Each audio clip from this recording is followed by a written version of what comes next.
بسم اللہ الرحمن الرحیم۔ پھر کیا تھا، سب نے مل کر نمرود سے فریاد کی کہ ابراہیم نے تہکانے کا ادب و احترام دھول میں ملا دیا ہے۔ نمرود کو بھی بڑا تاؤ آیا، اس نے فوراً ابراہیم کو بلانے کے لیے آدمی بھیج دیا۔ نمرود بھی اور قوم کے لوگ بھی سبھی غصے میں بھرے بیٹھے تھے۔ ابراہیم علیہ السلام کو آتے ہی سب ایک ساتھ بول پڑے، ابراہیم بتا یہ حرکت کس نے کی ہے؟ فرمایا کہ تم اس بات کو بڑے بتوں سے پوچھو، تم اسی کی سب سے زیادہ عزت کرتے ہو، وہ تم سے کچھ نہ چھپائیں گے، وہ تمہارا بڑا خدا جو ہے، کیا اتنا بھی وہ نہ بتائے گا؟ ان لوگوں کے پاس اس کا جواب ہی کیا تھا؟ بڑی پریشانی میں پڑ گئے کہ اب کیا کرے، پھر بھی کچھ تو کہنا ہی تھا۔ بولے تم تو جانتے ہو کہ بت نہیں بولا کرتے، ان میں بولنے کی طاقت ہی نہیں۔ پھر حضرت ابراہیم علیہ السلام نے فرمایا کہ پھر ایسے خداؤں کی پوجا کا فائدہ جب یہ نہ بول سکے، نہ نفع پہنچا سکے، نہ نقصان، ایسے خداؤں کو جو پوجے اس سے بڑا جاہل کون ہوگا؟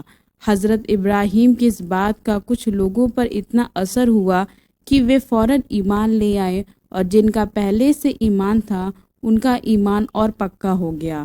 نمرود نے اس معاملے میں پڑا دیکھ کر حضرت ابراہیم کو قید کا حکم دے دیا اور سزا سنائی کہ اسے آگ میں پھینک دو تاکہ یہ جلے اور ہمارے دلوں میں جو غصے کی آگ لگی ہوئی ہے وہ بجھے۔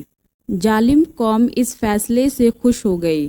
پھر کیا تھی، پہاڑ کی تلیٹی میں 160 گز کا مکان بنایا گیا، وہاں دیس دیس سے لکڑیاں جمع کر کے لائی گئی، ان لکڑیوں میں آگ لگا دی گئی، اس میں آگ اس طرح دھمک دھمک کر جلنے لگی کہ چڑیوں کے اڑنے تک کا راستہ بند ہو گیا، کوئی جانور اس تک پہنچنے کی ہمت نہ کر پاتا تھا۔ سوال پیدا ہوا کہ حضرت ابراہیم علیہ السلام اس میں ڈالے کیسے جائیں؟ کسی کی سمجھ میں کچھ نہیں آ رہا تھا، سب پریشان تھے۔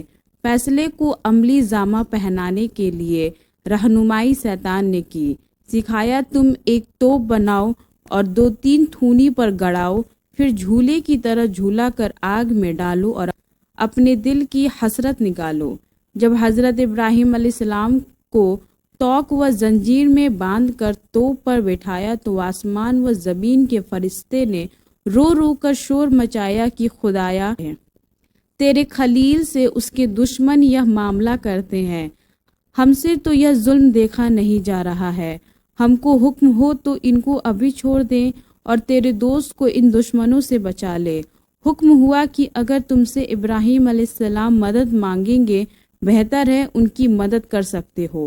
پھر کیا تھا، 2 فرشتے جو ہوا پانی پر مقرر تھے حضرت ابراہیم علیہ السلام کے پاس آئے، بولے اگر حکم کرے تو یہ ہوا اور بارش ایک پل میں اس کو بجھا دوں۔ حضرت ابراہیم علیہ السلام نے اس مدد کو قبول کرنے سے انکار کر دیا، وہ فرشتے بہت غم میں ڈوب گئے۔ جب حضرت ابراہیم علیہ السلام آگ میں پھینکے جانے کے لیے توپ کے جھولے پر آئے تو حضرت جبرائیل علیہ السلام فوراً ہوا کی فضا میں ظاہر ہوئے اور کہا کہ کچھ ضرورت ہو تو بولو، کو اس آگ سے ان دشمنوں کو بھون کر رکھ دوں اور تمہیں ان سولوں سے بچا لوں۔ حضرت ابراہیم علیہ السلام بولے تمہاری مدد کی ہمیں ضرورت نہیں، اگر خدا اس میں راضی ہے تو ہم بھی اسی کے لیے جی رہے ہیں۔ حضرت جبرائیل بولے ٹھیک ہے، پھر اسی سے کہو کہ وہ اس مصیبت سے بچائے۔ حضرت ابراہیم علیہ السلام نے کہا وہ خود سب کچھ دیکھ سن رہا ہے، میرے کہنے سننے کا فائدہ، اس کو جو کرنا ہوگا وہ تو کرے گا ہی۔ اس طرح جب اللہ نے دیکھ لیا کہ ابراہیم کا اسی پر بھروسہ ہے، اس کی محبت جوش میں آئی، فوراً حکم دیا اے آگ ٹھنڈی ہو جا اور اسے سلامتی دے۔ حضرت ابن عباس رضی اللہ عنہ کہتے ہیں کہ اگر اللہ کے کلام میں سلامتی لفظ نہ ہوتا تو مارے ٹھنڈک کے حضرت ابراہیم علیہ السلام کو آرام نہ ہوتا۔ فرشتوں نے حضرت ابراہیم کا بازو پکڑ کر بڑے آرام سے انہیں زمین پر بیٹھایا۔ اسی وقت جنت کے دروگا نے قیمتی لباس لا کر پہنایا اور ان کے آس پاس 20 گز تک گل، ریحان، سبزے اور دوسرے پھولوں سے اسے سجا دیا، اس طرح وہ گلزار بن گیا۔ پھر وہاں ایک میٹھے پانی کا چشمہ بھی وہاں نکلا۔ حضرت ابراہیم علیہ السلام کے حال پر اللہ کا ایک ایسا فضل ہوا کہ حضرت اسرافیل کو حکم ہوا کہ صبح شام سواد والا کھانا وہاں پہنچایا کرے تاکہ خوش اور بیگم ہو کر میرا پیارا کھایا کرے۔ اب 7 دن اس واقعہ کو بیت گئے تو نمرود یہ دیکھنے نکلے کہ آگ بجھی یا نہیں۔ ایک اونچے محل پر نمرود چڑھ کر ہمیشہ دیکھا کرتا تھا۔ اسے یہ ڈر تھا کہ ہو سکتا ہے ابراہیم علیہ السلام اپنے خدا کی مدد سے بچ جائے، اور اگر وہ بچ گیا تو اس کا مطلب ہے کہ اب نہ میری خیریت ہے اور نہ میرے ملک کی۔ اپنے من کا بھید وہ اپنے ساتھیوں سے نہ کہتا، بلکہ انہیں خوش کرنے اور تسلی دینے کے لیے یہی کہا کرتا کہ یہ تو ایسی آگ تھی کہ کڑے سے کڑا پتھر بھی اگر اس میں ڈال دیا جائے تو وہ پگھل جائے، اس سے بچ کر نکلنے کا انسان میں طاقت نہیں۔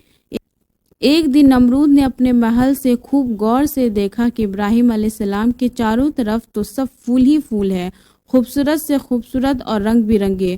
وہاں تو بجائے آگ کے پھلواڑی قائم ہے، میٹھے پانی کا چشمہ بھی جاری ہے، وہاں تو بڑے مزے نظر آ رہا ہے۔ نمرود ایسا دیکھ کر حیران بھی ہوا اور پریشان بھی۔ اس کے من میں اتھل پتھل شروع ہو گئی، اس کا دل بے چین ہو اٹھا۔ ابراہیم کے پاس پہنچا، بولا ابراہیم، ایسی راکھ کر دینے والی آگ سے تو کیسے بچ گیا؟ بلکہ یہ جنت جیسی پھلواڑی کس نے پیدا کر دی؟ حضرت ابراہیم علیہ السلام نے فرمایا، یہ تو اس بے پناہ قدرت والے خدا کا ایک معمولی سا چمتکار ہے، اس کی طاقت تو بہت بڑی ہے۔ نمرود بولا، جس کی قدرت کا یہ معمولی چمتکار ہے، سچ تو یہ ہے کہ وہ بہت بڑا پروردگار ہے۔ پھر تو نمرود نے حضرت ابراہیم علیہ السلام کو وہاں سے باہر لانے کا آرڈر دیا، اور حضرت ابراہیم علیہ السلام راکھ کے پہاڑوں سے نکل کر باہر آ گئے اور اپنے باج و نصیحت میں لگ گئے۔ نمرود پر بھی انہوں نے تبلیغ پھر شروع کر دی۔ نمرود نے کچھ دن کی مہلت مانگی اور چاہا کہ اسے کچھ سوچنے کا موقع دیا جائے۔ نمرود کا ایک وزیر یعنی منتری حامان تھا، اس سے مشورہ کیا اور ایمان لانے کا ارادہ ظاہر کیا۔ اس دشمن خدا نے کہا کہ اتنی مدت تک تو تم خدائی کرتے رہے، اب بندگی کی راہ اپنا کر کیا رسوائی اور ذلت مول لوگے؟ جب مدت گزر گئی تو حضرت ابراہیم علیہ السلام نے ایمان لانے کا تقاضا کیا۔ نمرود نے بڑی نرمی سے عرض کیا کہ ایمان کا قبول کرنا میرے لیے بہت دشوار ہے، مگر تیرے پروردگار کے لیے بڑی قربانی دینے کو تیار ہوں۔ حضرت ابراہیم علیہ السلام نے فرمایا، قربانی بغیر ایمان کی قبول نہیں کی جاتی۔ لیکن نمرود نہ مانا، اس نے 4000 گایوں، بہت سی بکریوں اور اونٹوں کی قربانی دے ہی دی، لیکن یہ سب بیکار اس لیے کہ حامان نے تو اسے بہکا دیا تھا اور اس نے اپنا ٹھکانہ جہنم میں بنا ہی لیا تھا۔ میرے چینل کو لائک، شیئر اور سبسکرائب کرنا نہ بھولیں۔